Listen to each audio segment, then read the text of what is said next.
Hola, ¿cómo estás? Muy buenas noches. Te damos la bienvenida, comunistas, en la pantalla de Bravo TV. Son las 20:31 y abrimos nuestra mesa de conversación y debate sobre la actualidad de nuestro país y del mundo, con muchos temas hoy, por supuesto, con un ojo y una oreja puesta en lo que está sucediendo en el Senado de la Nación y lo que ha sucedido ya. Vamos a compartirte novedades de hace un rato nada más y estaremos atentos a lo que suceda en el rato que compartamos hasta las 10 aquí. Tenemos más temas, hablaremos de economía también, pero vamos a presentar primero a quienes me acompañan hoy, mis camaradas de esta noche, comenzando por Romina del Pla, candidata a diputada nacional y a senadora bonaerense. Desde hace unos días acompañamos con un aplauso austero la presentación, así que este aplauso para Romina, bienvenida.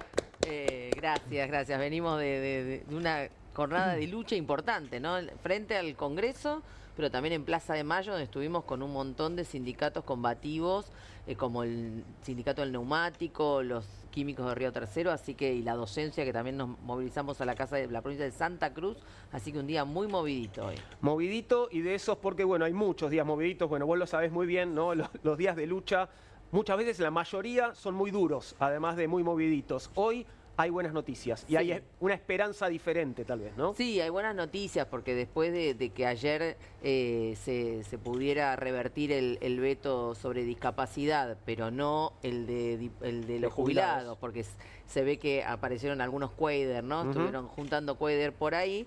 En la Cámara de Diputados, hoy en el Senado sí se cayeron varios decretos de facultades delegadas. Los vamos a contar enseguida. Urgencia, pero bueno, fue inmensa la alegría de compañeras y compañeros que estaban movilizados y que han estado luchando para voltear estos decretos. No es por nada que se sienta el Congreso a tratarlos, es porque hay una lucha, una movilización, una organización. Ahí los compañeros del INTI, estaba el Pollo Luna, gran amigo ahí, muy contento, y junto a sus compañeros movilizados, ¿no? Claro que sí. Saludo también a Alejandro Lipkovich, secretario general de ATE Hospital Garrahan. Alejandro, bienvenido. Este aplauso para vos, austero. Buenas noches, gracias por el austero aplauso. No hay plata en este momento para aplausos, así claramente. Somos comunistas, ¿viste? También venimos, por nuestra parte, de una movilización, en nuestro caso en el Congreso, porque también estuvimos junto a los trabajadores del INTI, del INTA, que se mencionaban recién, de Vialidad. Fue un paso adelante haber volteado esos decretos y ahora, de hecho, hay compañeras y compañeros míos esperando todavía con la expectativa de que se apruebe una ley que, como decía Romina, un parlamento que nos ha dado la espalda durante un largo año y medio, hoy se ve forzado a tratar esto porque venimos peleando con mucha fuerza. Esperamos que se apruebe y sobre todo que se implemente, que es la pelea que sigue inmediatamente después. Definitivamente, bueno, vamos a estar atentos porque tal vez haya novedades también sobre la emergencia pediátrica antes del final del programa. Se estaba tratando la cuestión del presupuesto universitario, ¿no? Pero la noche es larga, puede ser que tengamos novedades. Paso a la derecha para saludar a Horacio Robelli, economista. Bienvenido, Horacio. Muchas gracias por estar con nosotros. Gracias. Bueno, nos vas a hablar un poco de la deuda, de las tasas. Tenemos algunos cuadros para compartir dentro de un ratito nada más, ¿no? Perfecto. Gracias por venir, Horacio. Y finalmente saludo a Federico Fagioli, senador bonaerense por Patria Grande. Digo bien, bienvenido. Gracias, Federico. Gracias por la invitación y con mucho gusto estar en una mesa donde se va a poder debatir, discutir y demás. Claro que sí, para eso estamos aquí. Y lo primero que vamos a hacer es contarte sobre los 5 decretos del Poder Ejecutivo rechazados por el Senado esta tarde-noche. La oposición le aplicó hoy el primer combo de golpes a la Casa Rosada. Desactivó 4 decretos delegados por la Ley Bases y un decreto de necesidad y urgencia rechazados la semana pasada por diputados relacionados con diferentes organismos en una sesión que será extensa y que continuará con las sanciones de las leyes que declaran, esperamos que sea así, la emergencia pediátrica por un año y que mejora y blinda los presupuestos de universidades públicas. El decreto de necesidad y urgencia en cuestión es el relacionado con la Marina Mercante, observado por diferentes bloques por las consideraciones y cambios en relación con el derecho a huelga y la calificación de servicio esencial prácticamente para todas las actividades. En tanto, los decretos delegados son los que abarcan la transformación del reconocido respetado Banco Nacional de Datos Genéticos, la disolución de Vialidad Nacional, la eliminación de la Agencia Regulatoria de la Industria del Cáñamo, así como de modificaciones profundas en el Instituto Nacional de Tecnología Industrial, el INTI, el Instituto Nacional de Tecnología Agropecuaria, el INTA, y entidades culturales. Si les parece,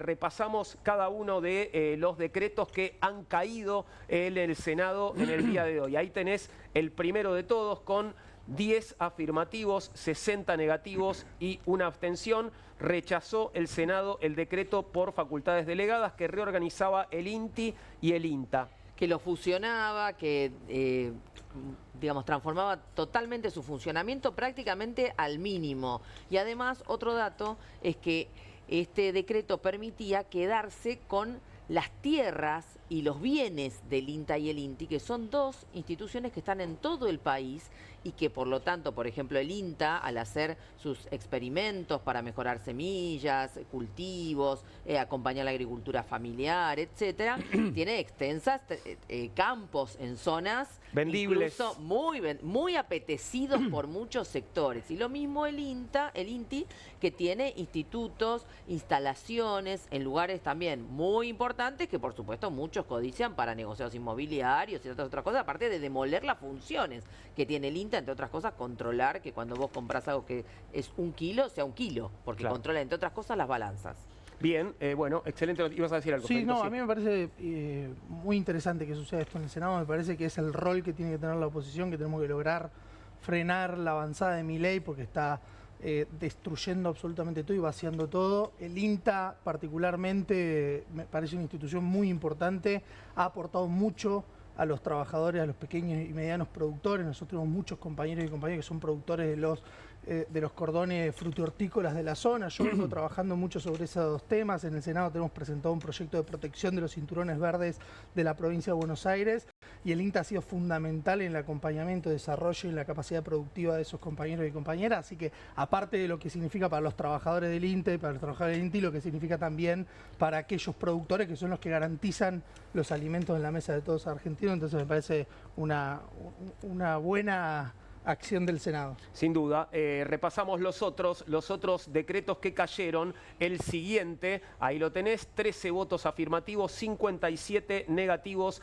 y una abstención para el rechazo del decreto que intervenía organismos culturales como el Instituto Nacional del Teatro y la Comisión Nacional de Bibliotecas Populares. Bueno, otra excelente noticia. Sí. Bueno, la cultura, en este caso, celebrando también. Paso al que sigue. 12 votos positivos, en este caso 58 negativos y una abstención para el rechazo del decreto que modificaba el Banco Nacional de Datos Genéticos, también, bueno, una institución fundamental. Fundamental, porque entre otras cosas, lo que ya viene haciendo este gobierno desde que asumió es tratar de limitar y poner en riesgo el funcionamiento del Banco Nacional de Datos Genéticos. Por ejemplo, poniendo en riesgo las muestras que tienen para claro, las comparaciones del ADN, fundamentalmente de quién y de los bebés que estamos buscando, que son adultos, casi 600 que todavía están sin que conozcan su identidad, que han sido robados, claro, a los detenidos desaparecidos que la última dictadura militar ha asesinado, ¿no? Muchas de esas muestras que además no se pueden volver a tomar porque, bueno, hay familiares que lamentablemente por el paso del tiempo ya no están más. Ya no están más. Muchas abuelas incluso, claro, que ya no están más. Por lo tanto, es fundamental que no puedan tocar el Banco Nacional de Datos Genéticos, que es un instituto que hay que defender. Que por otro lado no está solamente al servicio de aquellas personas que están tratando de recuperar su identidad, sino de cualquier persona que desconoce su origen biológico. Totalmente. ¿No? Por lo tanto, es una institución que va mucho más allá incluso de las víctimas de la última dictadura militar. Totalmente. Pasamos al siguiente y aquí tenemos 13 positivos, 55 negativos y 3 abstenciones para el rechazo del decreto de necesidad de urgencia que reformaba a la Marina Mercante, pero era una especie de trampita, ¿no? Digamos, esta reforma para afectar el derecho a huelga de prácticamente todas las actividades, ¿no? Como vienen haciendo en tantas cosas. Recordemos, la primera ley ómnibus era uno de los temas centrales. El decreto 70, que el Congreso no anuló y que sigue esperando ahí que se trate para terminar de anularlo en diputados, también lo establecía para casi todas las actividades. Como si esto fuera poco, trataron de volver a la carga con una ley de esencialidad y un decreto que especialmente afectaba a los docentes. La justicia lo frenó y ahora esto también lo había frenado la justicia, algunos artículos, pero bueno, ahora cae todo el decreto, ¿no? Y finalmente, con 10 votos positivos, 60 negativos y una abstención, el Senado rechazó el decreto que disolvía Vialidad Nacional y la Agencia de Seguridad Vial. Lo que tendría que preguntarles es, bueno, con esta decisión del Congreso, ¿qué va a hacer el gobierno? ¿Qué pasa? Digamos, ¿qué puede, digo, le queda alguna herramienta para seguir peleando por bueno, estos decretos o estas decisiones políticas que fueron revertidas por el Congreso de la Nación?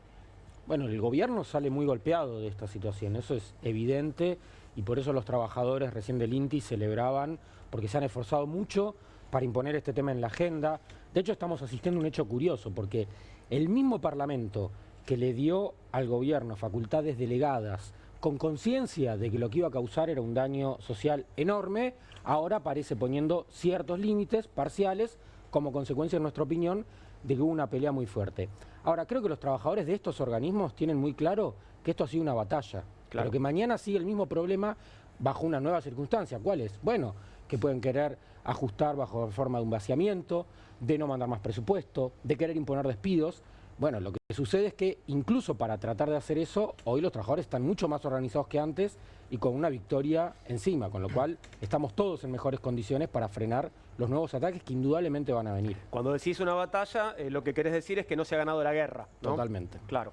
De eso se trata. Si les parece, podemos pasar a temas económicos ahora para que nos cuentes un poco, Horacio, pero de vuelta, con la expectativa de lo que todavía está sucediendo en el Senado. Hay más temas importantes, insisto, la cuestión del presupuesto universitario y la cuestión también de la emergencia pediátrica, los dos temas que el Senado está tratando hoy y veremos cómo se resuelven. Pero pasando al tema que va a desarrollar Horacio Robelli con nosotros, el gobierno enfrenta un desorden creciente tras las últimas medidas. Las tasas denotan incertidumbre. En el frente financiero, el Banco Central de la República Argentina confirmó anoche que la tasa TAMAR de plazos fijos mayoristas alcanzó un récord histórico del 76,6%, mientras las cauciones bursátiles tocaron picos intradiarios de casi 150% antes de cerrar en un 70% nominal anual. Mientras tanto, la sesión de ayer en diputados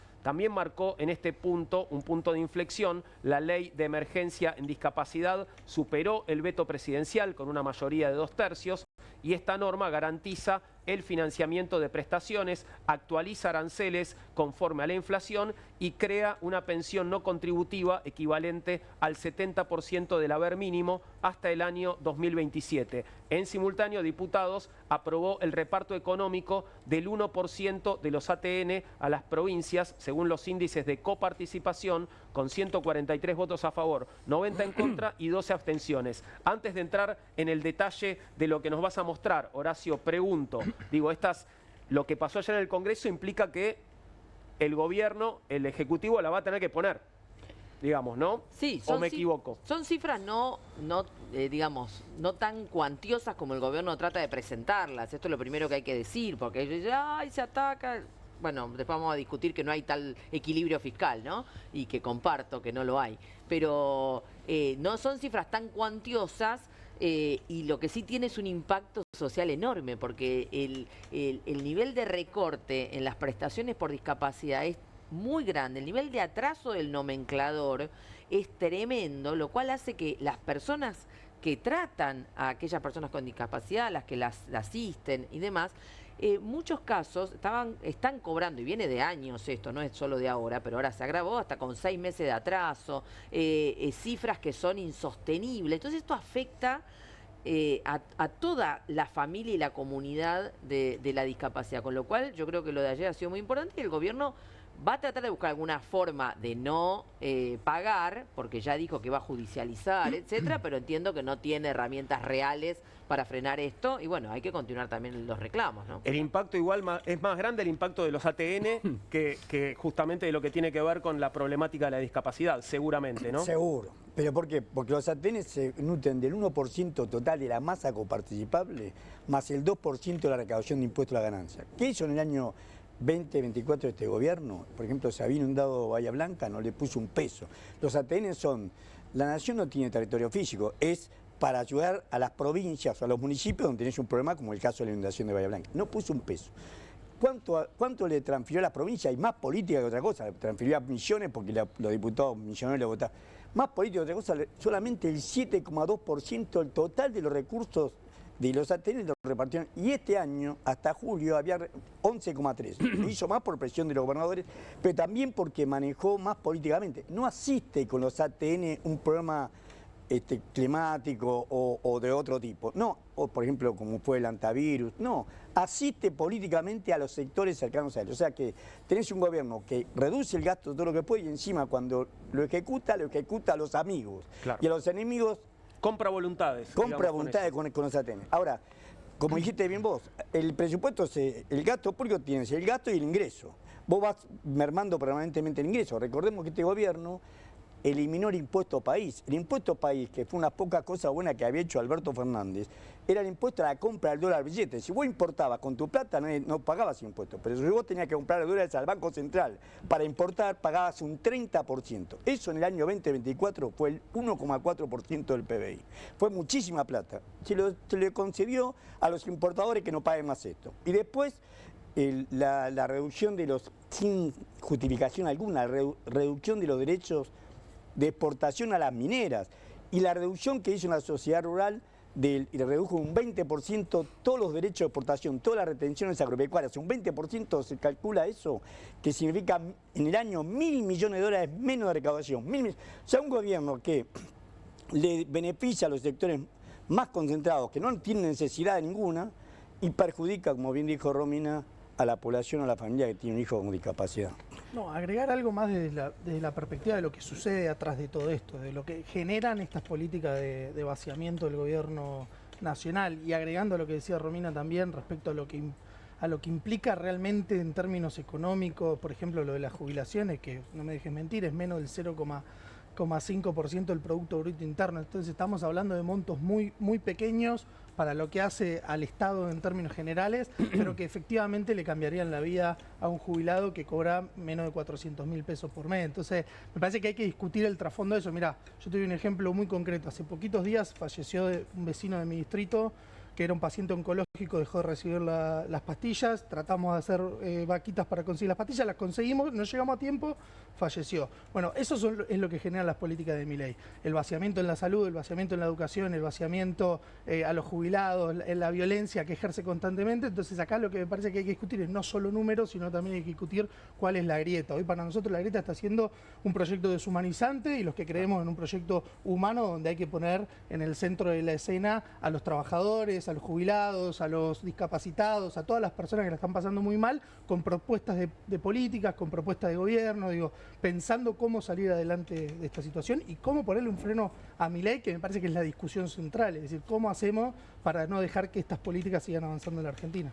Totalmente. ¿Querés que compartamos los cuadros? Nos empezás a mostrar un poco. Tenemos este primer cuadro que esto es, ¿qué es lo que estamos viendo? Resultado fiscal. En el resultado fiscal este es el resumen de todas las cuentas, las cuentas de la habitación nacional. Fíjate que el primer rojo que tiene este gobierno, que inició en diciembre del 23, es en julio que tienen estos millones de pesos, 168.000 millones de pesos. Unos 150 millones de dólares. No es para agarrarse la vestidura, pero ¿qué esconde? Por otro lado, este cuadro demuestra cuánto es el total del gasto. El gasto en los 7 meses, acumulado en 7 meses, son 76 billones de pesos. 76 billones de pesos no es una suma extraordinaria, pero han ajustado fuerte el gasto y dejan 76 millones de pesos. Lo dice Caputo mejor que yo. Caputo dice, nosotros reducimos el gasto público en 5,5% anual. ¿Es verdad? En 25.000 millones de dólares, como dijeron ellos dos, ¿en dónde lo reduce? En los gastos sociales o en los jubilados. O sea, reduce en la sociedad. ¿Y a quién sigue beneficiando que paga menos impuestos? A los sectores más favorecidos. Este cuadro lo que demuestra es que tiene también en los 7 meses acumulado casi 2,2 billones de pesos. Ese que tiene acumulado es el total de las transferencias a las universidades hasta julio de este año. Esa misma suma que tiene de acumulado la total de transferencias a las universidades. O sea, ellos ajustan en jubilaciones, en transferencias a la provincia, en transferencias a los subsidios al gas, a la electricidad. En todo eso reducen. Sin embargo, solamente tienen 2,2 billones. Y ahora si pasamos al otro cuadro, vamos a ver qué es lo que esconde este déficit del mes de julio y este superávit acumulado hasta los primeros 7 meses. Tenemos, perdón, para que me quede claro en este último cuadro, entonces el último renglón y el de abajo es el superávit acumulado a lo largo de este 2025. Exacto. Y lo que estamos viendo es el déficit de julio, que es el de 168 millones de pesos. Millones de pesos, ahí va. Millones de pesos, sí. Pasamos al siguiente. Bueno, ahora este te lo leo entonces, ¿no? Sí.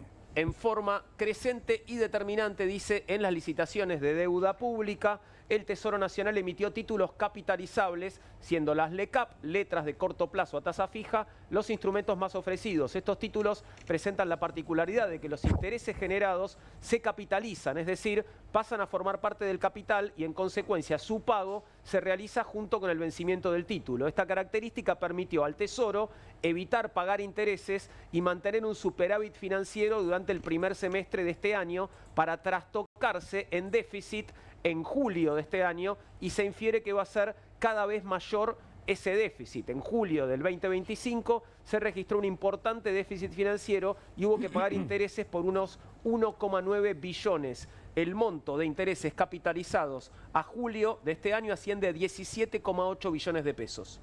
Esa barbaridad, o sea, ellos, fíjate, nosotros recién vimos que en el resultado fiscal te daba 2,2 billones de pesos. Sin embargo, capitalizaron intereses, el déficit es mucho mayor, 17,8 billones de pesos. Eso en dólares sería más o menos unos 13.700 millones de dólares. O sea, aumentaron la deuda pública en 13.700 millones de dólares porque no pueden pagar los intereses de la deuda. Y ahora, ¿por qué decimos que es peor? Por lo que acaba de leer vos. Las tasas se dispararon. O sea, las tasas, una cosa fue cuando ellos cambiaron por las LEFI pagaban una tasa anual del 29,5%. Ahora esta tasa Tamar, ayer cerró a 76,6%. La tasa a la cual están ajustando la deuda pública, esta deuda del Tesoro, es al 76,6%. Cuando ellos están pensando ellos piensan en una inflación anual de 29, 28, 27% anual, y está pagando tasa. El que paga es el Tesoro Nacional a través del Banco Central, 76,6%. Esto Tamares son los depósitos de más de 1.000 millones de pesos. De unos es 700, la tasa que le paga a los plazos fijos bien grandes. Grandes, más de 1.000 millones de pesos, unos 750.000 dólares. Vos tenés un depósito de 750.000 dólares en pesos, te pagan esa tasa. Ahora bien, si le pagan esa tasa a esos depositantes, ¿cuánto es la tasa que le cobran las pequeñas y medianas empresas por descubierto en cuenta corriente? Que es más del 120, 130% anual. Y lo que se financian con tarjeta de crédito. Yo tengo que comprar la medicación y la pago con tarjeta de crédito. Si no, yo voy a pagar toda la tarjeta de crédito, el saldo, y van a ser tasas del 140, 150, 160%, porque si vos pagaste casi 77% sin hacer nada, captando depósito del público, te da vuelta y le cobras al Estado casi el 77%. Y los bancos para prestar y correr algún riesgo, porque el que tiene un descubierto en cuenta corriente puede no pagar, que va a pasar. Y el que tiene un descubierto en la tarjeta de crédito puede no pagar, que también va a pasar.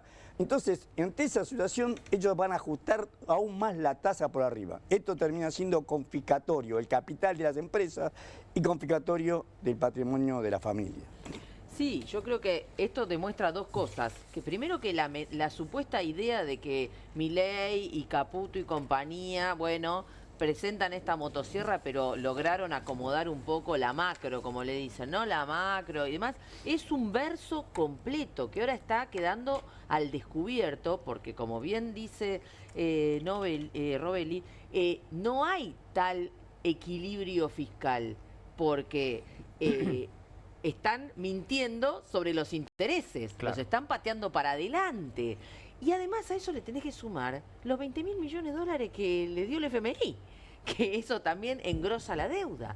Entonces esto es gravísimo de conjunto para el cuadro general del país, pero es gravísimo para los trabajadores, como bien se decía acá. Cuando alguien cada vez más se financian con la tarjeta de crédito porque los salarios retroceden en su poder adquisitivo. Entonces la gente se financia con la tarjeta para la compra del supermercado, para los medicamentos, para comprarle un pantalón a los chicos, porque si no, no pueden mandarlos a la escuela. Y ya no pueden pagar el total de la tarjeta. Entonces el nivel de presión sobre los salarios es cada vez mayor, y esto explica también que empiezan a verse más luchas por el salario y a ver más presión. Lo del Sunda hoy de paro en la Plaza de Mayo, los trabajadores de Río Tercero peleando por su fuente de trabajo y también por el salario, bueno, los compañeros del Garrahan y tantos otros, los docentes, la huelga de 72 horas de Santa Cruz ahora con una marcha provincial enorme en el día de hoy. Bueno, ¿por qué la gente sale a estas luchas? Bueno, sale porque los salarios realmente no alcanzan. Y entonces esto es una bola de nieve que va increyendo, ¿no? Entonces me parece que ahí es donde, bueno, hay que apuntalar todos estos procesos de lucha y, por supuesto, también tener una representación política a la altura. Nosotros estamos en eso. Te agrego una cosa, lo que decía Romina, es verdad, las familias hoy se están endeudando, pero los que pueden acceder a la tarjeta con la tarjeta de crédito, los que no, con los usureros del barrio, con el narcotráfico. Y entonces empiezan a generar toda una llegada fuerte o un fortalecimiento del narcotráfico en los barrios, que es el que empieza a resolver los problemas de los vecinos y a sentarse y a seguir desarrollándose. Entonces, el narcotráfico ocupando el lugar del Estado. Te hablo porque yo vengo de un barrio popular, vivo ahí, veo cómo ha crecido el narcotráfico, cómo han crecido los prestamistas, digo, cómo las familias se endeudan para ir a comprar arroz, fideo o un pedazo de carne, si es que pueden comprar carne, porque también estamos en el periodo histórico de caída de consumo de carne y leche más grande de la historia argentina, digo, eso hay que discutirlo.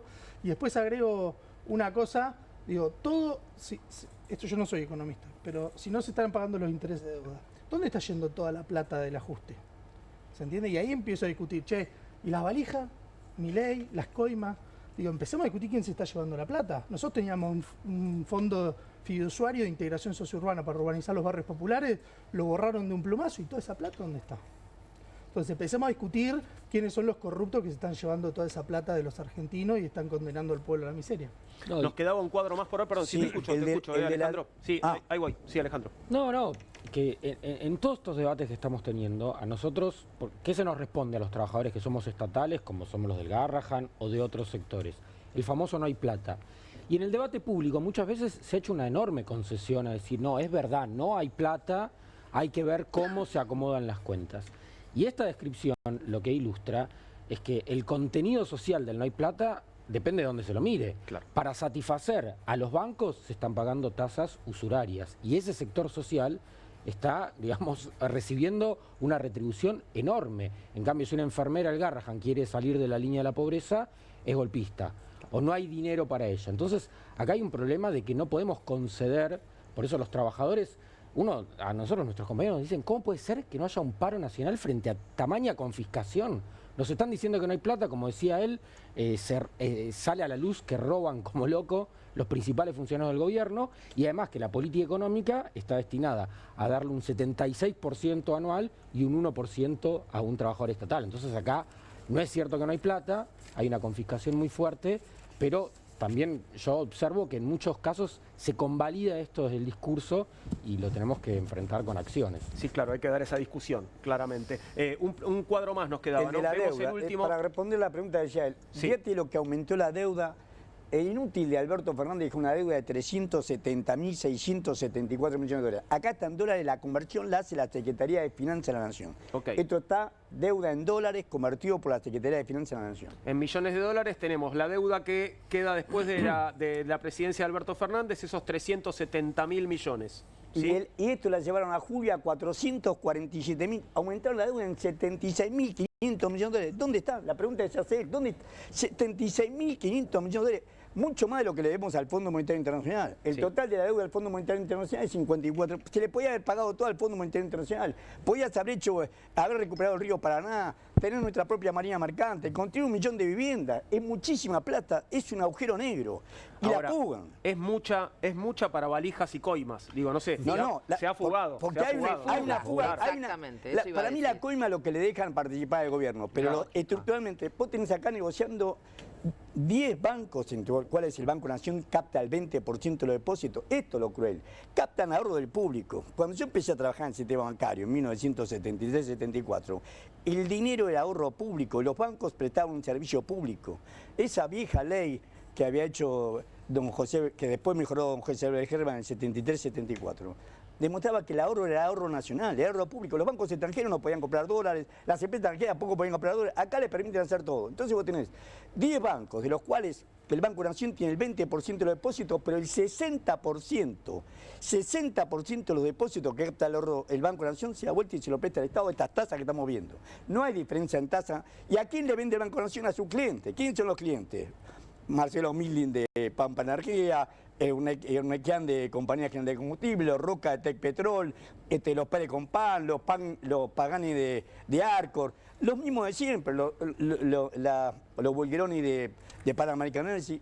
Son los grandes clientes que tienen dinero, que nunca saben dónde, porque los balances nunca lo muestran. Es más, las veces que se presentó el balance nunca coincidió el balance con la cantidad de dólares que compraron. Nunca. Ahora ni siquiera presentan eso porque ahora encima no tienen que demostrar el origen de los fondos. Entonces compran con billetes que no saben dónde sacan, pesos dónde sacan. Por supuesto, Moneda de Plata te rompe la cabeza con los precios de los productos que tienen, ahí saca la plata y te compra dólares y lo fuga. O sea que esta deuda, toda esta deuda que estamos viendo, los 75.000 millones de dólares, 76.000 millones de dólares, gran parte ya se fugó. Ya no es solamente la coima, es estructuralmente. Tienen billetes que sacan de lo que le venden a la población, precios caros, la población que tiene capacidad de ahorro deposita a los bancos, ellos captan ese ahorro, compran dólares y lo fugan. Esto es una cosa perversa. ¿Y por qué se callan? Porque no hay medios que lo digan. Los medios todos. ¿Dónde sacó el Clarín 1.245 millones de dólares para comprar Movistar, para comprar Telefónica Argentina? ¿Dónde lo sacó? Se lo prestó el capital financiero Manhattan. O sea que todos están entrelazados entre... Esta es la verdadera hormeta, la verdadera mafia es esta. Vos tenés los bancos, 9 bancos privados, el Santander, el Viejo Vizcaya, el Macro, el Galicia, el Credicop, el Superville, el Banco Patagonia, que el 80% pertenece al Banco de Brasil. Todos estos bancos captan en conjunto el 50% de los depósitos y hacen lo mismo. Captan depósitos de público y la mayor parte financian al Estado. El mayor tomador de... Entonces vos ves el cinismo de estos tipos. El cinismo de Milei cuando dice en su discurso en cadena nacional de que él no iba a financiar el gasto primario con emisión monetaria. Claro, porque financiás los intereses de la deuda. Lo que está financiando por arriba del gasto primario son los intereses de la deuda. En la primera filmina vemos que el gasto primario está muy por debajo del gasto total. ¿Por qué? Porque son los intereses de la deuda. Los intereses de la deuda financian. Y esto es lo que estamos sufriendo y viendo. Bueno, vos decías, los medios no hablan de esto. Estamos en un medio de comunicación, si querés pequeño, si querés humilde, comunistas, el programa...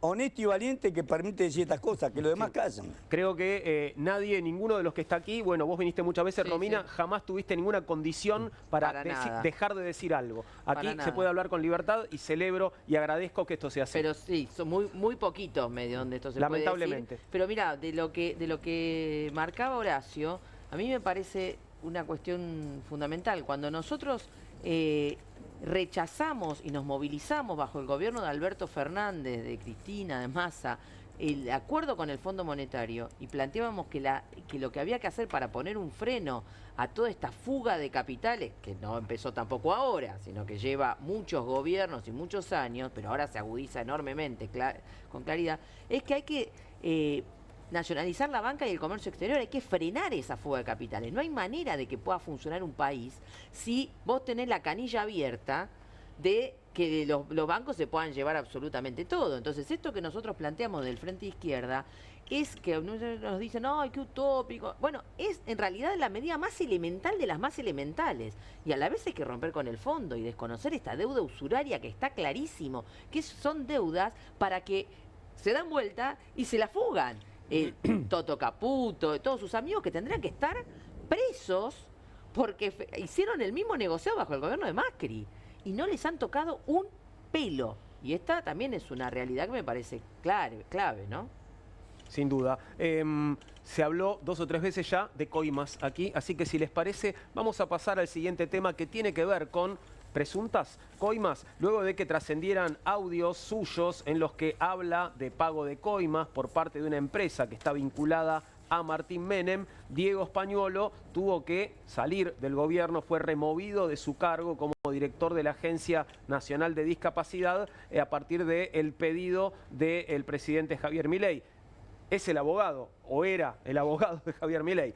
En fin, de acuerdo con un comunicado emitido por la vocería presidencial, la decisión se habría tomado en carácter preventivo a raíz de las grabaciones que señalaban presuntas maniobras irregulares y prácticas de recaudación ilegal en la compra de medicamentos y servicios asociados. El material expone cómo operadores buscaban dinero a través de empresas proveedoras para facilitarles contratos con el Estado. Bueno, Españolo habla de una especie de mecanismo de recaudación que llega hasta los Milei, porque habla de un porcentaje que es el porcentaje que cobraría supuestamente Karina Milei. Ahora, está raro esto de la renuncia, ¿no? Digamos, ¿por qué lo echan del gobierno? ¿Lo echan por decir la verdad? ¿Por decir una mentira?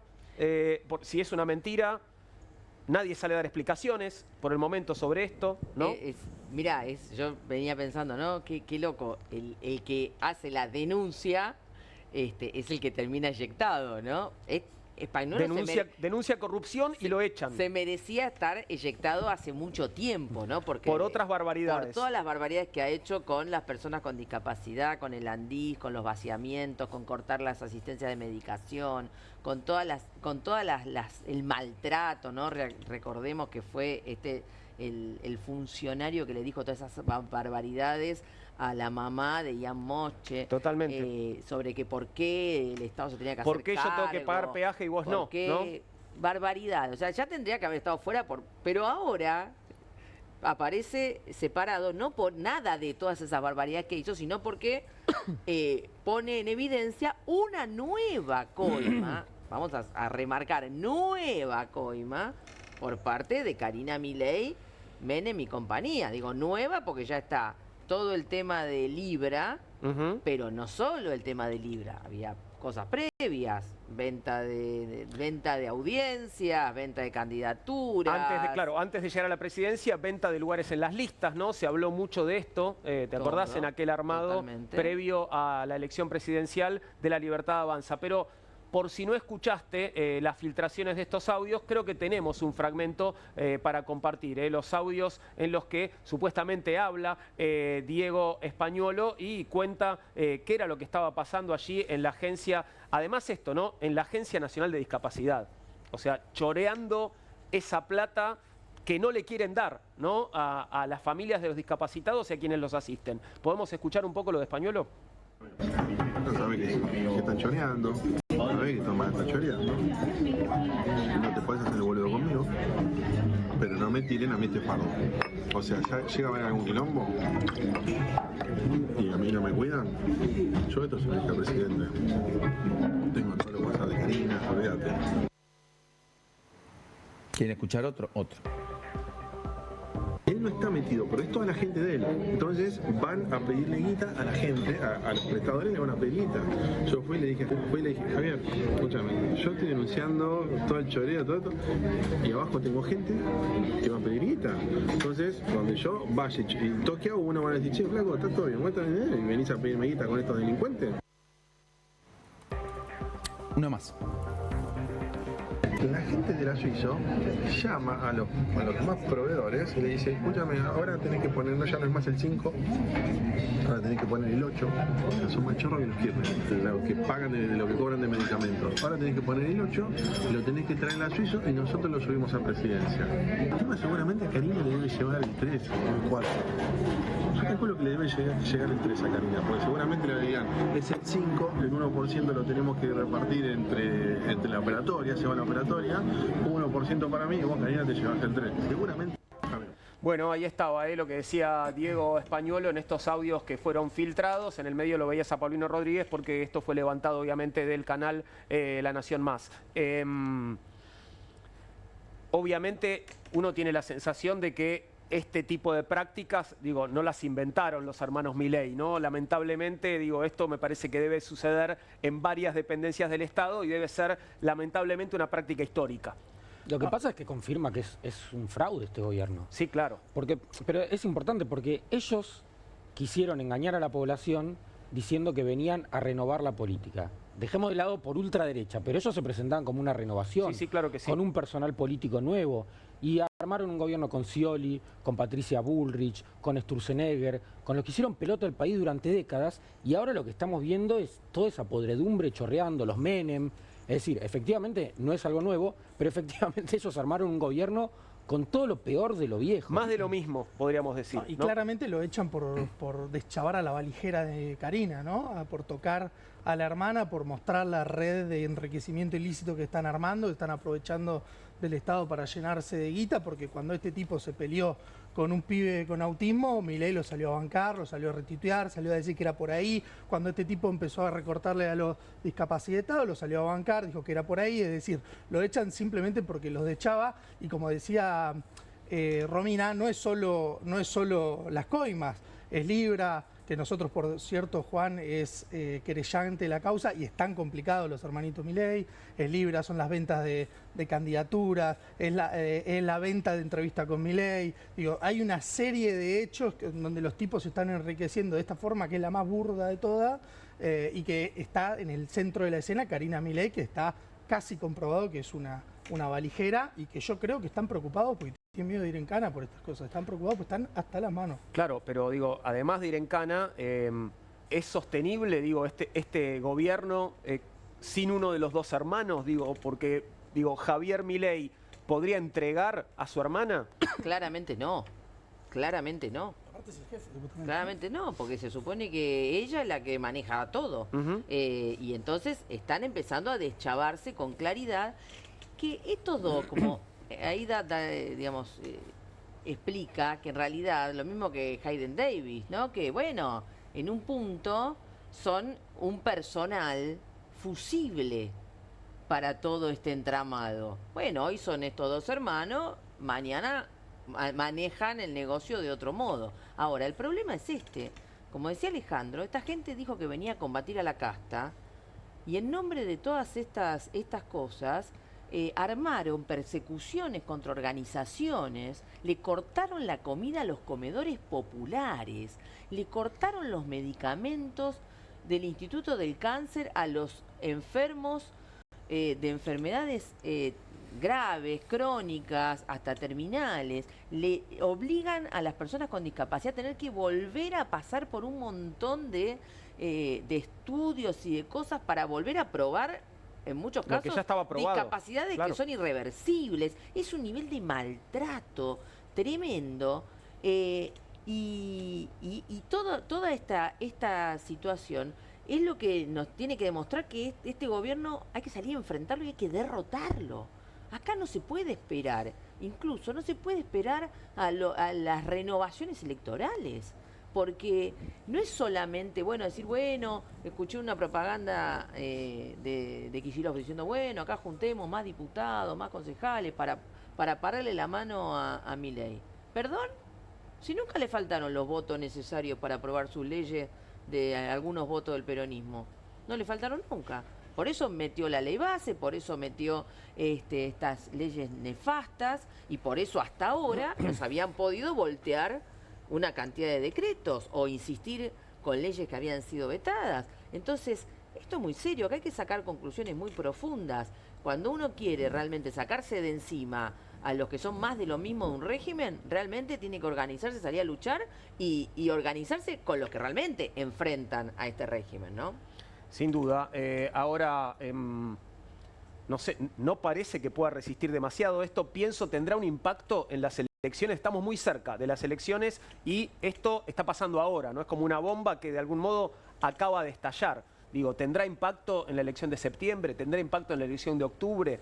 Y debería tenerlo. ¿Cuánto tiempo la gente puede aguantar ver cómo estos tipos te hacen cagar de hambre, le pegan a los viejos, digo, recortan a los jubilados, recortan absolutamente todo y en el mientras tanto ves cómo se llevan valija, cómo pasan valijas de Seiza con guita, digo, cosas totalmente burdas. Digo, ¿se acuerdan del escándalo? Yo critiqué lo de López, ¿no? Sí, bueno, claro. Karina es López por 200.000, ¿se entiende? Entonces, y está lleno de tipos que se llenan de guita a costa de empobrecer a la gente y de recorte, de ajuste y demás. Entonces, ¿hasta cuándo podemos aguantar esto? Yo comparto 100%, hay que dar la pelea, pero hay que dar la pelea en todos los planos. Nosotros creemos que hay que dar la pelea en la batalla judiciales, hay que dar y de hecho le ganamos 7 veces en la justicia a Petovelo respecto a los alimentos que le recortaron a los comedores y siguen sin entregarlo. Digo, hay que dar la batalla. ¿Ves? Pero perdón, te interrumpo ahí. Digo, le ganaron 7 veces y así todo no entregan los alimentos. Entonces, ¿qué se puede hacer? No, es una locura. Por eso hay que dar la batalla en distintos planos. Bueno. En la justicia, en los medios de comunicación y dar la batalla de idea, hay que darle en el plano de la cultura, hay que dar la batalla en la solidaridad, porque hay que estar con el peor que está pasando, digo, hay que estar en las calles, hay que estar también la batalla electoral, también la batalla en el Congreso. Por eso es importante y nosotros hacia adentro venimos dando una discusión muy fuerte de que es hora de empezar a discutir que haya diputados y diputadas que no se vendan, que no se entreguen por unos mangos, que no se entreguen por un carguito, que no se vendan, que den las discusiones y que acá lo que hay que hacer es defender al pueblo de estos hijos de puta que están hambreando a todo el mundo. Lo que pasa es que, a ver, por lo menos como yo veo el tema, además como trabajador y como representante sindical. Después de esto, un gobierno no podría ser nunca admitido que tenga cara para decir, le niego el presupuesto al Garrahan, voy a vetar la ley del Garrahan, le niego el presupuesto a las universidades, cuando queda claro ante los ojos de la población que es un gobierno de coimeros y que están defalcando el presupuesto público. No pueden hablar más de corrupción, no pueden hablar más de transparencia. Nada, ni decir no hay plata para esto. Ahora, como vos bien preguntabas recién, si ellos están dispuestos a vetar, a incumplir una orden judicial, ¿cómo hacemos? Bueno, nosotros ahí vemos cómo puede ser que la central sindical, que debería representarnos, se sienta con esta gente a discutir una reforma laboral, que es lo que está haciendo la CGT. Y no es un debate de ideas ya. Están jugando para el otro lado, están defendiendo el otro lado del mostrador. Entonces, nosotros vemos que, sin desmerecer ninguno de los planos de la lucha, que son muchos, incluidos venir acá y conversar, necesitamos una acción firme. Esto no puede pelearse con discapacidad peleando por un lado, los jubilados otro día, el Garrahan por el otro. Necesitamos una acción que unifique, porque detrás de estos ladrones hay intereses muy poderosos que lo describió Robelli hace un rato. Hay bancos muy grandes, demás, que son los que bancan todos esos negocios. No es solamente una persona que se le ocurrió chorear porque quiere hacerse rica. Hay gente poderosa detrás. Bueno, los laburantes tenemos nuestras fuerzas y nos juntamos. Bueno, peleemos con otros instrumentos que hoy no nos están facilitando. ¿A cuánto estamos de que cambien el títere, entonces? ¿A cambio de? De que cambien el títere, ¿a cuánto estamos? Y yo no lo sé, porque el problema, como dijeron ellos, es si la población, hay también una población muy egoísta que sabe que le pegan a los jubilados, sabe lo que el robo y sin embargo lo siguen votando. Ellos no se depende si el 7 de septiembre, que si Vamos a ver. ¿Qué? Vamos a ver si lo Bueno, siguen por eso votando. lo votan. Hasta acá lo han venido votando. En la ciudad de Buenos Aires hubo mucha tensión, también las tensiones se han buscado por ello. Claro. Esa anomia de que la gente ni siquiera tenga ganas de votar, también es buscado por ellos, que solamente los que vayan a votar lo voten a ellos. Y acá ganó Manuel Adorni. Acá hubiera sido imposible, no se me ofenda a ninguno, pero hubiera sido imposible que ganara Manuel Adorni si no lo votan los jubilados, los empleados públicos, los jóvenes con trabajo precarizado, lo votaron. Entonces, El 15% si vos, lo votaron. la pregunta es más política que técnica. Técnicamente esto colapsó, no tiene ninguna solución porque la deuda la vamos a pagar con la nuestra, con recursos naturales, con el litio, con el petróleo, con el oro, con el cobre y con las empresas públicas. Vienen por el Banco Nación y por YPF, seguro. Antes Aguas Argentina, antes Ferrocarril Carga de Belgrano.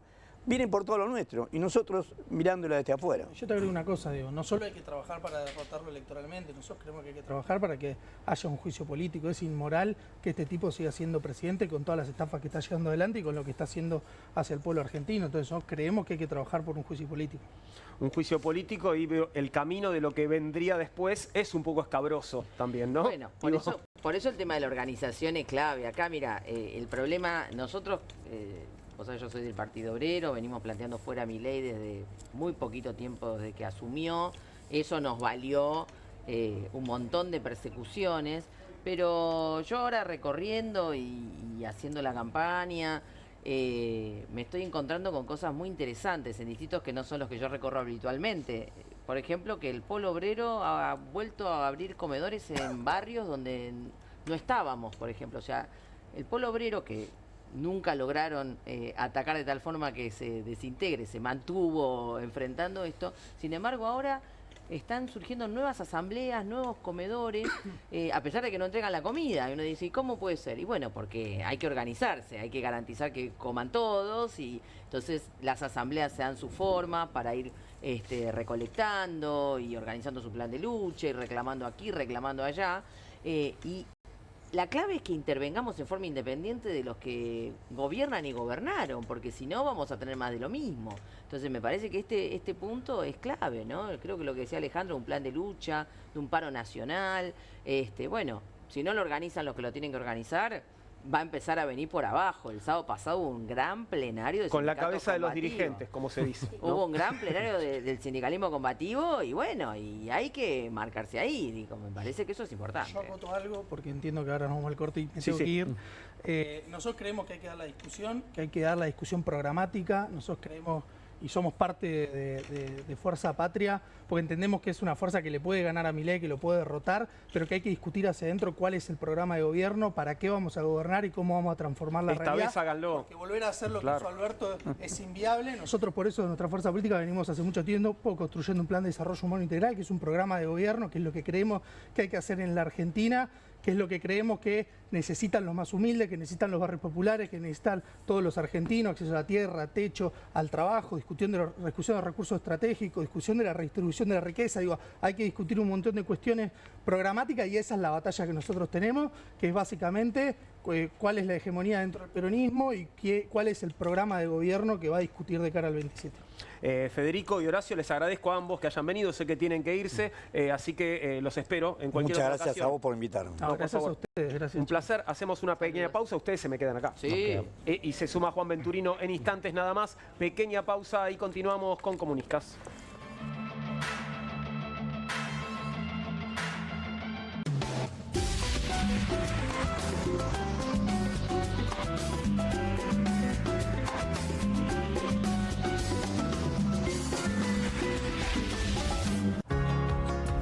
En casa lo cuido yo y afuera lo protege Spadol. Porque la mayor cantidad de infecciones ocurren a través de las manos y solo Spadol con su fórmula superior te provee de 12 horas de protección, asegurándote que tu familia permanezca protegida y vos sin preocupaciones. Spadol, protección que te acompaña. Obtener una comodidad celestial con el nuevo Angel Ride, el increíble almohadón de espuma viscoelástica tan confortable que vas a manejar como en una nube. Solo aseguralo en el asiento y su base antideslizante lo mantendrá en su lugar. Disfruta de su diseño contorneado que se adapta a tu postura, acuna tus caderas y mejora la alineación de tu columna para el viaje más cómodo de tu vida. ¿Por qué sentarte en un asiento duro cuando podés agregar Angel Ride y sentirte en las nubes? Además, te ayuda a elevar la postura y tener una vista más amplia. Es perfecto para viajes largos y para todo tipo de vehículos y asientos. Angel Ride usa la tecnología más moderna en una espuma viscoelástica para absorber los puntos de presión y adaptarse a cualquier forma y tamaño de cuerpo. Recupera su forma cada vez. Te brinda un apoyo tan bueno que puedes sentarte sobre un huevo sin romperlo.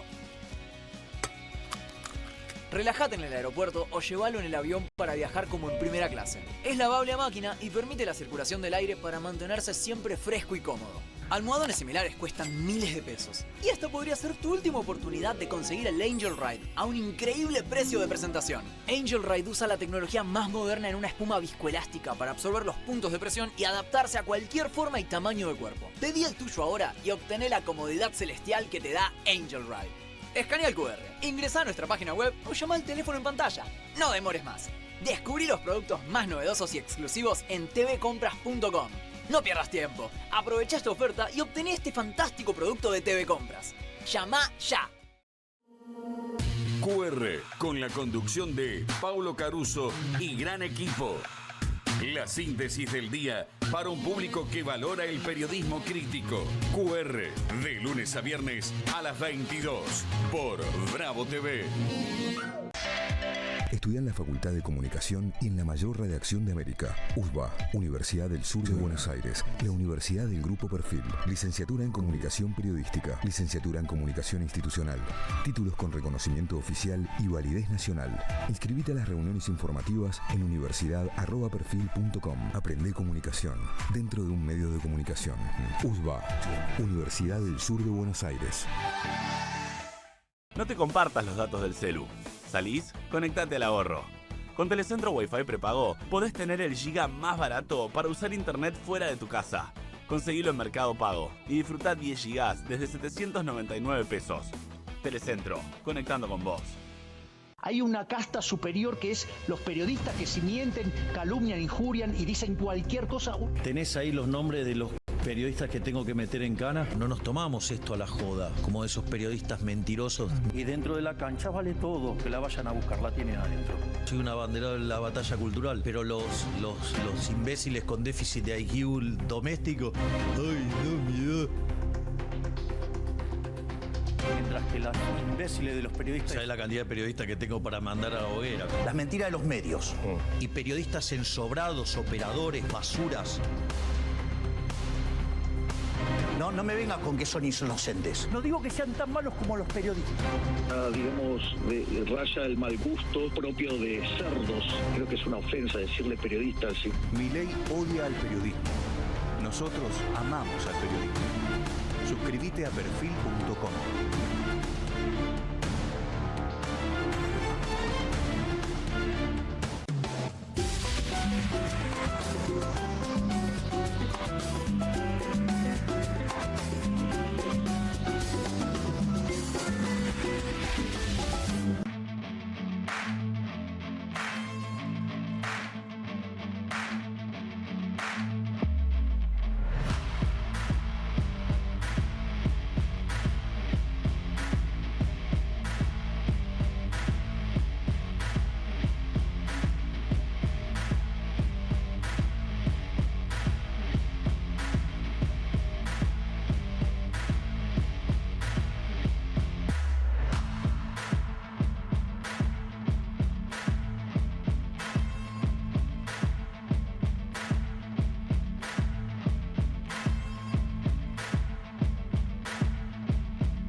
Estamos de vuelta con Comunistas en vivo en Bravo TV hasta las 22. Se suma a la mesa Juan Venturino. Bienvenido, Juan, nuevamente. Muchas gracias, Juan, por invitarme. Para mí es un placer estar aquí. Un placer recibirte y además recibirte con buenas noticias. Me pongo los anteojos para leer la novedad que llega desde el Senado. Ahí estás viendo cómo quedó la votación para la ley de financiamiento universitario. Y digo bien porque es ley. Es ley. Había sido aprobada en diputados y ahora con 58 votos afirmativos, 9 negativos y 3 abstenciones. Aquí un medio que estoy leyendo da 10 negativos, pero bueno, lo que estamos viendo aquí habla de 9. Es, bueno, un detalle. El Congreso volvió a sancionar la ley para aumentar el presupuesto de las universidades y ya se adelanta el veto del presidente Milei que llegaría, según estoy leyendo aquí en El Cronista, llegaría para después de las elecciones bonaerenses del 7 de septiembre. Habrá que ver si luego del veto presidencial el Congreso logra insistir. Aquí la diferencia es enorme, digamos. En el Senado, la verdad que debería sostenerse la ley. Y no recuerdo cómo fueron los números en diputados, pero me parece que fue también una mayoría importante, ¿no? Fue una mayoría importante, incluso en algún momento creo que llegó a los 2/3, con lo cual decían que podría sostenerse. Pero bueno, hay que ver, porque el gobierno sale a cazar quaders a lo loco. Y en este punto me parece fundamental ver lo siguiente, que este recorte al presupuesto universitario no solo tiene un impacto en los salarios docentes que son terribles, está yendo la gente en masa de las universidades porque hay mucha gente que ya no puede sostener si, por ejemplo, se dedica a otra cosa y iba a la universidad a contribuir, pero ya a veces no se puede seguir sosteniendo, sino que significa un ataque a la educación de nuestras jóvenes, de nuestros jóvenes, de los adultos también que van a la universidad, porque hay universidades enteras que han tenido que cerrar comisiones, horarios, materias que eran presenciales, convertirlas en virtuales porque no tienen espacio. O sea, afecta seriamente la educación universitaria y la formación, y ni hablar de la investigación científica de todo el complejo científico-tecnológico.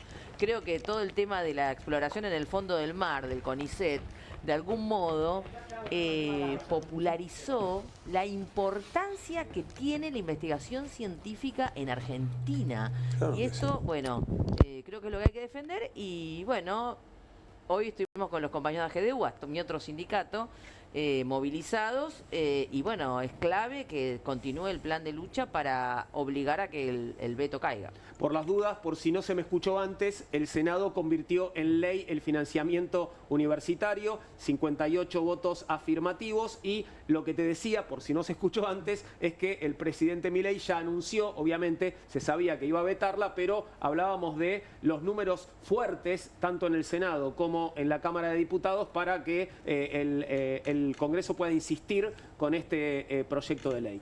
Sí, de hecho se está viendo de alguna manera cómo se lo discute a Milei, no solo en las calles, sino también desde la estructura. Esto parece también, es un aliciente, hay que decirlo, así como hemos dicho que muchas veces hubo ventas de diputados, de senadores y se han canjeado favores, también hay que decir que no están tan mal nuestras instituciones a la hora de discutir temas tan sensibles como, por ejemplo, el presupuesto universitario. Te diría, esperemos al momento de insistir. No, bueno, está bien. A ver qué pasa en ese momento, a ver si, prestemos mucha atención a que todos los verdecitos de ahora sigan siendo verdecitos, ¿no?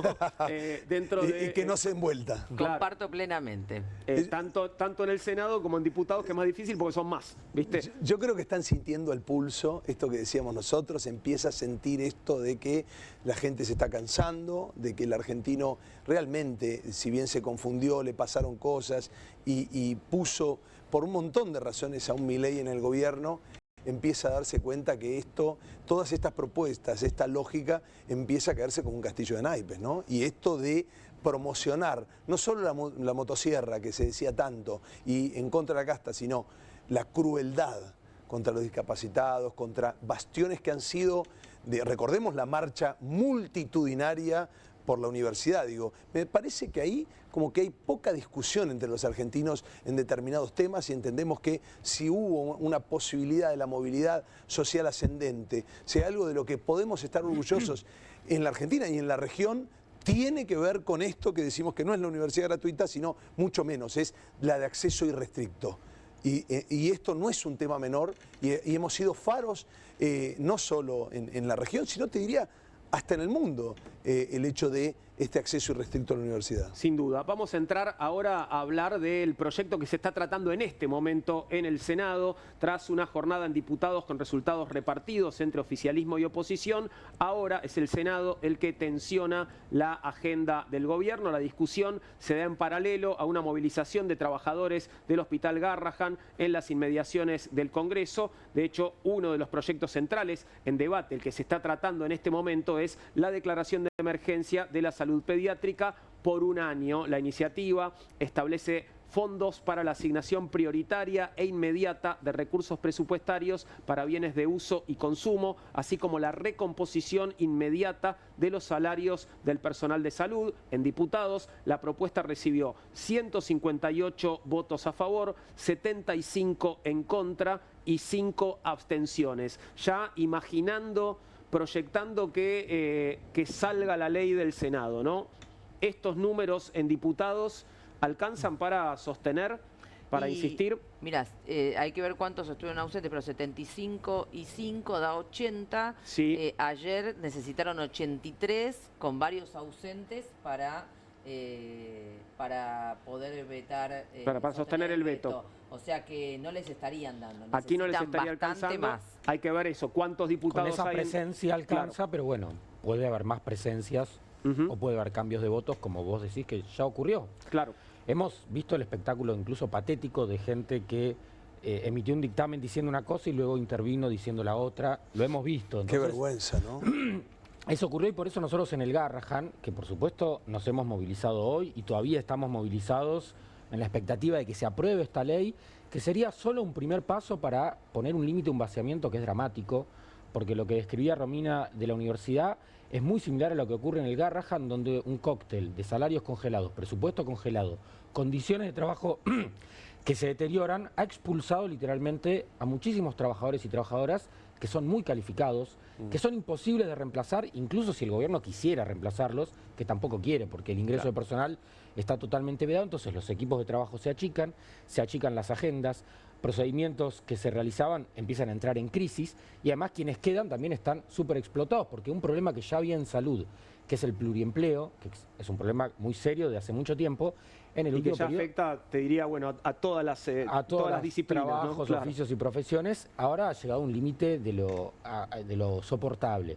Entonces, para los niños, niñas y adolescentes que se atienden en el Garrahan, se encuentran con una realidad muy ajustada y de trabajadores que no les pueden dar las respuestas o que se las dan peor por una situación material insoportable. Por eso la lucha que venimos dando hace ya muchos meses, que es una lucha que unifica a todos los trabajadores del hospital, más allá de la profesión que tengan, y también a las familias que se han movilizado con nosotros, que están presentes ahora en el Senado, bueno, de algún modo tuvo que verse reflejada en este proyecto que recoge algunos reclamos importantes, como el del aumento salarial y demás. Pero nosotros entendemos que para que esto sea una realidad, bueno, vamos a tener que pelear mucho más por los vetos, porque después hay que derrotar el veto y lograr la implementación efectiva, y no podemos esperar todo ese trámite. Esta semana vamos al paro de vuelta. Por supuesto que si se aprueba será un puntapié adelante muy fuerte, exigiremos que se implemente esto en forma inmediata, pero sabemos que el recorrido legislativo puede ser muy largo y ya con la universidad pasó. Claro. Y fue una frustración eso. Y las grandes movilizaciones que se hicieron no tuvieron continuidad y bueno, fue un problema ese. Entonces nosotros no queremos aflojar ahora porque queremos que se resuelva lo antes posible. Teniendo en cuenta además que da la sensación de que el gobierno siempre está dispuesto a dar un paso más y a no retroceder nunca, ¿no? No reconocer una derrota política y, bueno, y no reconocer un error tampoco, ¿no? Totalmente. Ahora yo coincido en que el clima está cambiando, en que las derrotas políticas que está sufriendo reflejan ese clima. Incluso las filtraciones estas de audios de corrupción y demás, bueno, reflejan un cierto desconcierto también entre los de arriba. Sí, una interna salvaje dentro del gobierno. Y ¿no? los que estamos abajo sufriendo esto, aprovechemos el momento porque es el momento de tratar de arrancarle cosas. Bien, en este contexto y antes de la sesión del Senado de hoy, ayer en plenario de comisiones tuviste una barbaridad de parte de una senadora que, por si no la viste, la queremos compartir. Esto decía la senadora Carmen Álvarez Rivero ayer. Escuchá y mira. Quiero hacer un aporte. Yo, como les digo, no creo que los niños argentinos tengan derecho a venir al Garrahan a ser curados. Ese derecho yo no lo conozco. Lo que me mata de esto es que arranca diciendo quiero hacer un aporte. Sí, sí. Dejá, no hace falta, no necesitamos, no aportes nada. ¿Sabe? Me acuerdo de Dalmiro Sáenz, ¿se acuerdan de Dalmiro Sáenz? Tenía una frase hermosa que era, voy a aportarles mi ausencia. Senadora, aporte su ausencia, le pido por favor, tómeselas. Hacer ese papelón, ¿no? Exponerse a eso, hacerse famosa, ¿no? Porque las redes lo están repitiendo. No, ya se había hecho famosa con estupideces como estas anteriores, ¿no? Claro, sí. Ya era parcialmente famosa, de hecho hablaba de todo lo contrario hace menos de un año, esta mujer. Pero además digo, exponerse a esa contradicción y hacer este circo lamentable también, hasta qué punto no es parte de una cortina de humo para que nosotros de alguna manera corrijamos la tensión. Digo, vos ponés a esta señora que viene a dar este papelón, esta vergüenza, porque da vergüenza ajena lo que está haciendo, venir a hablar, primero además desconocimiento de las leyes, digamos, nos trata por tontos, o sea, nos toma por tontos, pero todo eso hay que sumarle, digo, ¿no será intencional para que nosotros pongamos quizás la atención pública y nosotros pongamos el acento en esta señora que hasta ayer realmente no la conocía nadie, insisto, nadie sabe el nombre de esta señora, a correr en la agenda? Y yo digo, lo que están haciendo, Juan, con el Garrahan es un acto de crueldad, pero es un ensayo. ¿Sabes para qué? Si funciona, esto lo van a aplicar a todo. Entonces realmente hay que estar atentos porque no es una cuestión económica el tema del Garrahan, es una cuestión ideológica y es una prueba, un ensayo de crueldad. No, yo dos cosas quería decir sobre esto. Primero que obviamente es una bestialidad tan grande que causó indignación en el Garrahan, estupor, es una vergüenza total. Ahora, para mí es interesante ver, luego despejado de eso, que es una vergüenza que una persona justamente ocupe ese cargo, ella no tendría derecho a ocupar ese cargo.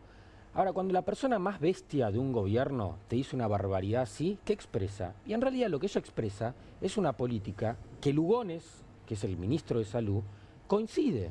Porque, ¿qué es lo que está sufriendo el Garrahan? Ellos quieren desmantelar todo vestigio de salud pública a escala nacional.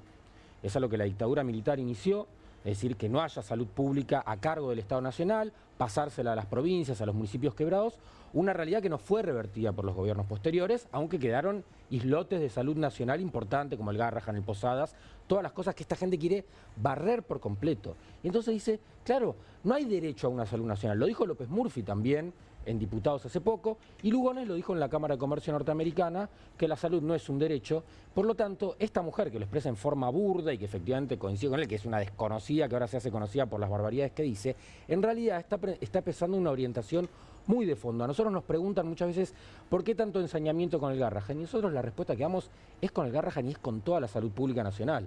El Garrahan lo que ha logrado, afortunadamente, es una enorme repercusión social, a fuerza de lucha, a fuerza de haber cambiado la vida de tantas familias y de tantos niños y niñas de todo el país, pero lo que hay de fondo es que quieren desmantelar lo que quede de la salud pública nacional y por eso está planteada la lucha para que no hagan eso.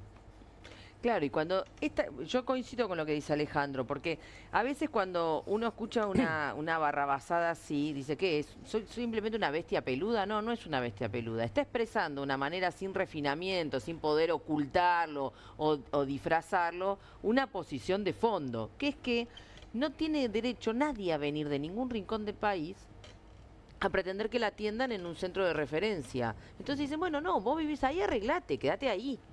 Quédate en donde vivas y que te arreglen ahí. Si te pueden resolver el tema, curarte, atenderte ahí, listo. Si no, bueno, ¿qué vamos a hacer? Morirás en tu pueblo, en tu provincia, en tu ciudad. La vida es así. Sí, claro. Entonces, es querer desmantelar lo que significa el Garrahan. ¿Por qué hay tanto apoyo al Garrahan? Porque justamente no es una sala de primeros auxilios, es donde llega la gente cuando en su lugar, claro, en su hospital, sus especialistas del lugar ya no pueden resolver un tema. Y dicen, bueno, ¿cuál es la referencia final?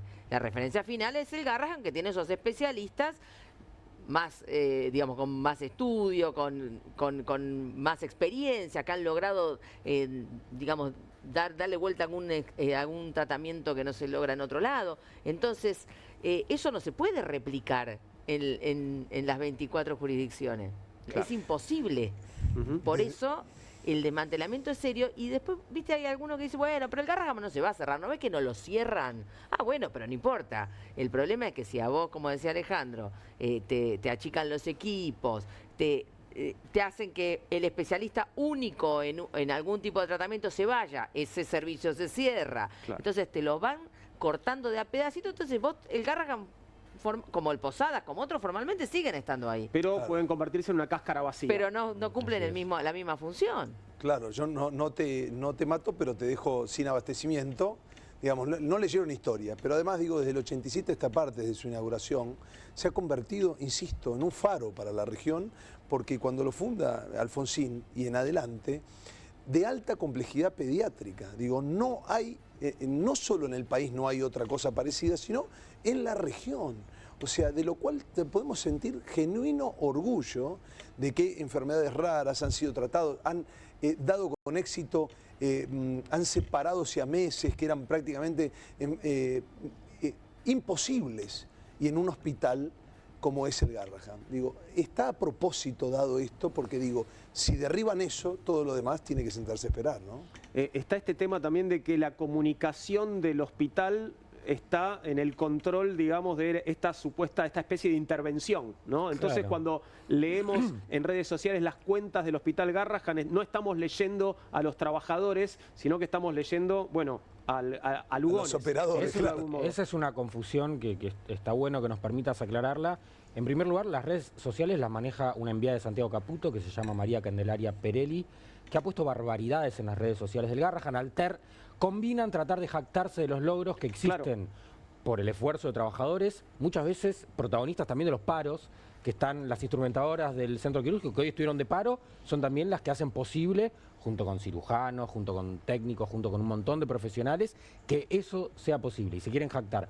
Pero además han puesto comunicados apoyando al gobierno, con el lenguaje, digamos, justamente de un troll de Santiago Caputo, y eso muchas veces confunde. Los trabajadores tenemos nuestra comunicación, nuestros reclamos, y también hay otro problema, que lo quiero decir acá, que es la Fundación Garrahan, que también está controlada por el gobierno. Jorge Menehem, también de la familia Menehem, de esta familia de los Curros, que es una de las autoridades nombradas en el hospital, que nos niega el aumento, que nos niega recibirnos, que nos provoca, que sacan estos comunicados. Esa fundación recauda dinero con el prestigio que bien ganado tiene el hospital, pero no se usa para los sueldos de los trabajadores, para mejorar las instalaciones que están cada vez peor, justamente por el ajuste en infraestructura. Entonces, ¿a dónde va esa plata? No se sabe. Yo no lo sé. Sí. Ahora, hubo todo un país juntando tapitas para un grupo de Yo gente... estoy juntando tapitas en mi casa, ¿no las junto más? No las junten más. O por lo menos no se las den a la Fundación Garrahan. La maneja Jorge Menegen, autoría nombrada por Milei en el Garrahan, y no es para mejorar a los trabajadores de los... Decías de la familia, perdón, de la familia de los Curros, digo, Menegen... Es de la familia Menem. Ah, ¿y por qué le puso una H para disimular? ¿Por qué es Menegen? Que no... Entiendo que hay una historia familiar ahí, creo que son de origen sirio-libanés, ahí no conozco los detalles, pero sí son del mismo grupo. Son todos familiares. Sí, sí, sí. Sí, ¿qué ibas a decir, Juan? Perdón. De la casta, ¿no? Sí, claro. Fíjate, ¿no? Claro. ¿Cuántas contradicciones, ¿no? Insisto. Y qué feo hasta esto que decís, porque realmente es como derribar también cuánta gente, cuántos anónimos han hecho esfuerzos, han juntado papel. Yo recuerdo oficinas públicas, muchas a las que he asistido, son muchos años, digo, con cajas de papel que era para ser reciclado para la Fundación Garrahan, estamos hablando de oficinas grandes, y todo, digamos, operado y hasta qué punto manoseado, ¿no? Qué importante poder aclararlo esto, porque si no, uno no lo sabe. Realmente no toma Estado público saber que han secuestrado a la Fundación del Garrahan. Digo, todos alguna vez tuvimos algún compromiso, porque vos estabas en una administración pública, veías esas cajas, o juntabas tapitas, o hacías, porque sabías que, digo, es una camiseta que tenemos puesta, nacional, y que hagan esto realmente, bueno, por eso hay que repetirlo hasta el hartazgo, porque yo me acabo de enterar, por ejemplo, de esto. Bueno, ahora en pocos días vamos a tener una cena en el Hotel Sheraton, seguramente con gente de la farándula, el escudo de la Fundación Garrahan y estos directivos que nos están ajustando, mientras una enfermera, una médica no llega a fin de mes.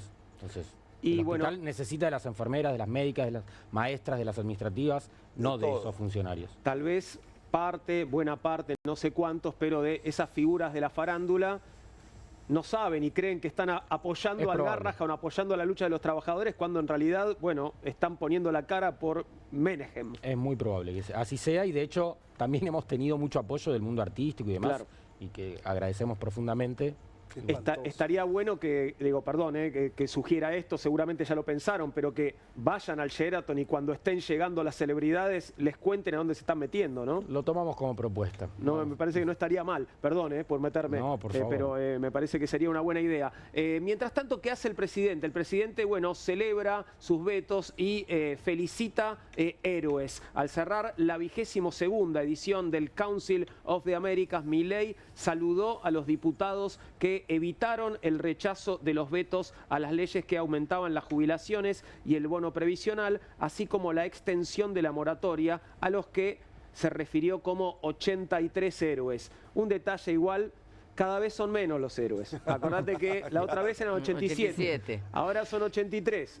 No vayas bajando el barco. En algún momento no te terminan alcanzando los héroes. El oficialismo logró convalidar en la Cámara de Diputados el veto del presidente Javier Milei a esta ley que aumentaba el 7,2% todas las jubilaciones, un aumento miserable, ¿no? Y que en realidad un aumento que ya quedó atrasado, ya quedó superado por la inflación y el incremento del bono de 70.000 a 110.000 pesos. Dado que se necesita que los vetos sean rechazados por ambas cámaras, la decisión del Poder Ejecutivo quedó firme en este caso. No sé si tenemos el momento en el cual Milei celebra y saluda a los 83 héroes, lo podemos compartir. Y obviamente que cuando dejemos atrás al riesgo Cuca y que nadie ya tenga miedo por la estabilidad del equilibrio fiscal, que agradezco además a los 83 héroes de ayer que defendieron el equilibrio fiscal frente, digamos, a los degenerados fiscales.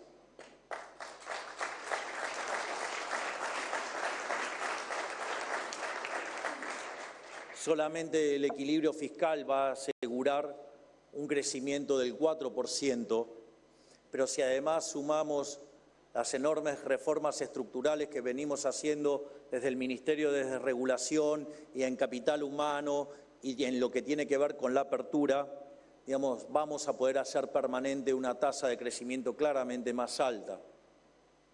De hecho, si fuera del 6%, en 10 años, en 11 años estaríamos duplicando el PBI, pero en 22 años lo estaríamos multiplicando por 4 y estaríamos ya en niveles propios de una potencia.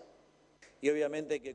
Bueno, ahí cuando entran esas cuentas estrafalarias se pone complicado, ¿no? No, es increíble, un país donde retrocede el consumo de los productos básicos, donde mes a mes se reduce el consumo de leche, de carne, donde estuvimos hablando varios bloques sobre que muchísimas personas que tienen empleo necesitan más de un empleo para poder siquiera sobrevivir. Se empiezan a pagar consumos básicos con tarjetas de crédito con estas tasas de interés desquiciadas.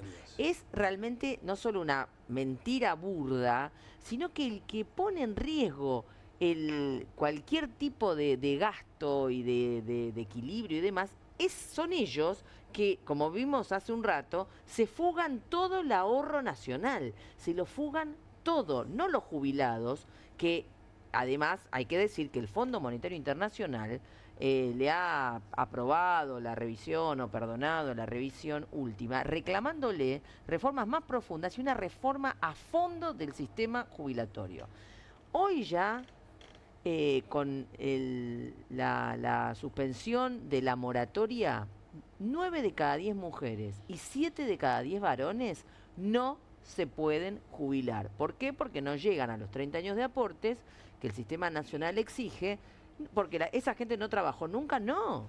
Porque han trabajado en empleos donde no les depositaron, se han quedado con sus aportes. Porque una práctica que se volvió lamentablemente bastante generalizada, ¿no? Muy generalizada, porque ha tenido que trabajar en empleos sin registrar, vulgarmente llamados en negro, con la complicidad del Estado, con la complicidad de todos los gobiernos que han pasado. Entonces, ya estamos en una situación grave, pero aún quieren ir por más. Quieren ir a modificar la edad jubilatoria, aumentarla, modificar el cálculo y el haber bases donde se calcula y, por supuesto, dejar planchadas las jubilaciones en esta falsa actualización por inflación, que es lo que venimos padeciendo. Entonces, esto es muy severo y yo creo que tenemos que ir muy fuerte no solo a defender el aumento de emergencia para los jubilados, que es lo que nosotros planteamos y apoyamos el reclamo de las organizaciones de todos los miércoles, sino también pensar que, por ejemplo, nosotros hemos hecho un planteo integral del derecho a una jubilación universal que se puede hacer sobre la base de restituir los aportes patronales, de terminar con el trabajo no registrado, con toda una serie de medidas que defiendan las cajas jubilatorias e impedir que los gobiernos metan la mano en las cajas jubilatorias, en la nacional y en las provinciales, ¿no? Fíjate qué profunda contradicción nos trae este señor, que realmente está viviendo en otro país. No sabemos dónde, pero acá no. El nivel de endeudamiento y de parte del PBI dedicado al pago de deuda. Pero no termina solo ahí, Juan. Hay algo peor que esto, que es hay una bomba de tiempo en términos de letras para que siga esta cosa, que hay que decirlo, sigue la bicicleta financiera, que da rindes económicos que son absurdos. En el 2024 todavía, el 2025 no tenemos números, pero el 2024 dejó entre un 45 y un 50% de ganancias en dólares la bicicleta financiera, ¿sí? Y vienen a decir que este aumento paupérrimo que decía de los jubilados rompe el equilibrio fiscal. Fíjate hasta qué punto hay un sesgo y nos tienen engañados, que él sigue sosteniendo que un 0,02 del PBI le rompe el equilibrio. Rompe el equilibrio y no un 5, un 6% dedicado solo a pagar deuda, 5% del PBI. Estamos hablando de números estrambóticos, para que se entienda, son 0, son muchos millones. Digo, y nos toman por tontos. Yo digo, ¿hasta cuándo va a seguir esta cortina de humo? Bueno, hasta que el último termine de enterarse de que articularon una bomba de tiempo. Veremos cómo siguen los acontecimientos. Lo cierto es que seguimos mirando lo que pasa en el Senado. Esperamos que la ley salga, la ley de emergencia pediátrica. Gracias, camaradas, por haber venido esta noche. Los espero en cualquier momento, por supuesto, aquí. Y bueno, y esperemos seguir teniendo buenas noticias como las de hoy. Hay motivos para celebrar también en el medio de la lucha y del dolor, ¿no? Claro que sí. Hacemos una pequeña pausa y enseguida saludo a Pablo Caruso porque ya comienza QR en Bravo TV. Buenas noches.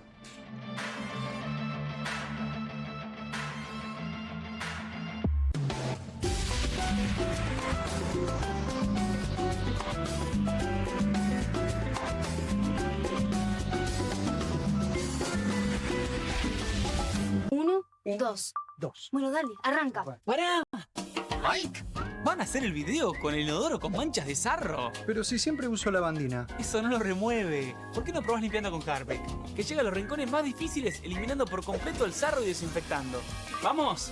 Para cualquier desafío que te dé el inodoro, nada mejor que Harpic. Eternity, fábrica de pizza. El horno pizzero de granito que prepara las pizzas más ricas del mundo sobre piedra verdadera. Simplemente encendelo y listo.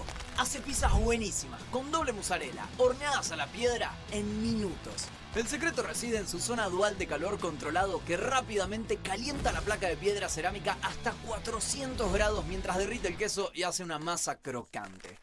Así podrás hacer pizza a la piedra como los profesionales en solo minutos. Agrega tus ingredientes favoritos a cualquier masa de pizza y tendrás tu pizza gourmet con Eternity Fábrica de Pizza. Podés crear tus pizzas favoritas en familia y hasta podrás ver cómo crecen a través del visor. De masa fina o de molde, tus pizzas saldrán como te gusten y en minutos. Este horno de piedra prepara incluso pizzas congeladas en mucho menos tiempo. También podrás hacer una pizza dulce increíble. Además, no gastarás gas, leña ni carbón. Eternity Fábrica de Pizza es eléctrico. Enchufalo y llévalo con vos. Tendrás tu propio horno Eternity Fábrica de Pizza por un precio promocional. Además, el pack incluye palas profesionales genial para tus pizzas. Para que hagas la mejor pizza a la piedra del mundo y de un modo increíblemente rápido. Escanea el QR, ingresa a nuestra página web o llama al teléfono en pantalla. No demores más. Descubrí los productos más novedosos y exclusivos en tvcompras.com. No pierdas tiempo. Aprovecha esta oferta y obtén este fantástico producto de TV Compras. Llama ya. QR, con la conducción de Paulo Caruso y gran equipo. La síntesis del día para un público que valora el periodismo crítico. QR, de lunes a viernes a las 22 por Bravo TV. Bienvenido a todo Latinoamérica. Caras TV llegó a DirecTV, el canal de las celebridades. Entretenimiento exclusivo las 24 horas del día. Más Caras, con la conducción de Héctor Maugeri. Red Carpet, Caras News, Caras Realeza, Caras Fashion, Caras TV. Llegó a DirecTV. Contenidos exclusivos para toda Latinoamérica. Estudia en la Facultad de Comunicación y en la mayor redacción de América. USBA, Universidad del Sur de Buenos Aires. La Universidad del Grupo Perfil. Licenciatura en Comunicación Periodística. Licenciatura en Comunicación Institucional. Títulos con reconocimiento oficial y validez nacional. Inscribite a las reuniones informativas en universidad@perfil.com. Aprende comunicación dentro de un medio de comunicación. USBA, Universidad del Sur de Buenos Aires. QR, con la conducción de Paulo Caruso y gran equipo. La síntesis del día para un público que valora el periodismo crítico. QR, de lunes a viernes a las 22 por Bravo TV. Bienvenido a todo Latinoamérica. Caras TV llegó a DirecTV, el canal de las celebridades. Entretenimiento exclusivo las 24 horas del día. Más Caras, con la conducción de Héctor Maugeri. Red Carpet, Caras News, Caras Realeza, Caras Fashion, Caras TV. Llegó a DirecTV. Contenidos exclusivos para toda Latinoamérica. Estudia en la Facultad de Comunicación y en la mayor redacción de América. USBA, Universidad del Sur de Buenos Aires. La Universidad del Grupo Perfil. Licenciatura en Comunicación Periodística. Licenciatura en Comunicación Institucional. Títulos con reconocimiento oficial y validez nacional. Inscribite a las reuniones informativas en universidad@perfil.com. Aprende comunicación dentro de un medio de comunicación. USBA, Universidad del Sur de Buenos Aires. QR, con la conducción de Paulo Caruso y gran equipo. La síntesis del día para un público que valora el periodismo crítico. QR, de lunes a viernes a las 22 por Bravo TV. Hay una casta superior que es los periodistas que si mienten, calumnian, injurian y dicen cualquier cosa. ¿Tenés ahí los nombres de los periodistas que tengo que meter en cana? No nos tomamos esto a la joda, como esos periodistas mentirosos. Y dentro de la cancha vale todo, que la vayan a buscar, la tienen adentro. Soy un abanderado de la batalla cultural, pero los imbéciles con déficit de IQ doméstico, ¡ay, no, miedo! Mientras que las imbéciles de los periodistas... ¿Sabes la cantidad de periodistas que tengo para mandar a la hoguera? Las mentiras de los medios. Y periodistas ensobrados, operadores, basuras. No me venga con que son inocentes. No digo que sean tan malos como los periodistas. Digamos, raya el mal gusto propio de cerdos. Creo que es una ofensa decirle periodistas. Sí. Milei odia al periodismo. Nosotros amamos al periodismo. Suscríbete a perfil.com.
Pasaron 3 minutos de las 10 de la noche. Hoy no podés perderte QR porque siguen pasando cosas y te las van a estar contando. Seguramente las van a analizar. Y yo quiero saludarlo antes a Pablo Caruso. Enseguida me voy, pero ya empieza QR. ¿Cómo estás, Pablo? Buenas noches. Hola, Juan. ¿Cómo te va? Muy buenas noches. ¿Todo bien? Sí, todo muy bien. ¿Vos? Bien, todo bien. Bueno, noticias hoy. Buenas noticias, diríamos, ¿no? Llegan del Senado de la Nación. Claro, uno tendría que leer medio en continuado, ¿no? Lo que pasó ayer en la Cámara de Diputados, lo que está pasando ahora en el Senado, porque, bueno, se dieron de baja varios decretos del presidente que desregulaban varios organismos del Estado, ya lo vamos a hablar en detalle, y también se aprobó el presupuesto universitario, la mejora del presupuesto universitario.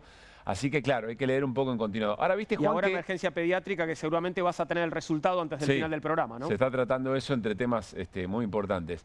Viste que cuando llega el momento de Congreso, de votaciones, durante el gobierno de Javier Milei, hay una observación sobre esos diputados que dicen una cosa, pero después hay que ver cómo votan. Exactamente. Claro. El emblema de todo eso, o uno de los emblemas de todo eso, sobre todo por lo hecho durante el primer año de gobierno de Milei, es Rodrigo de Loredo.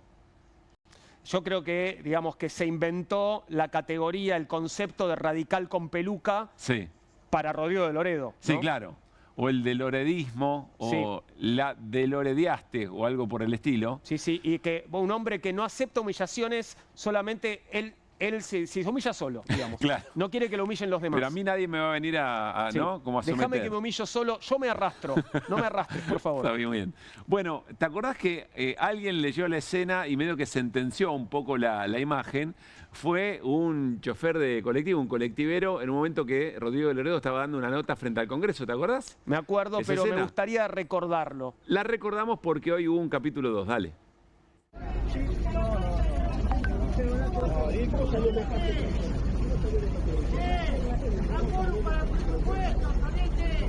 El despacho tradicional ya tiene más datos que nosotros, obviamente. Salió gracias a nosotros y vamos a ir a fondo.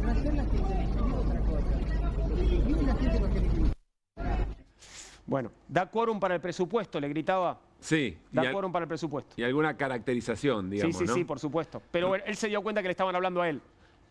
Me vas a hacer reír.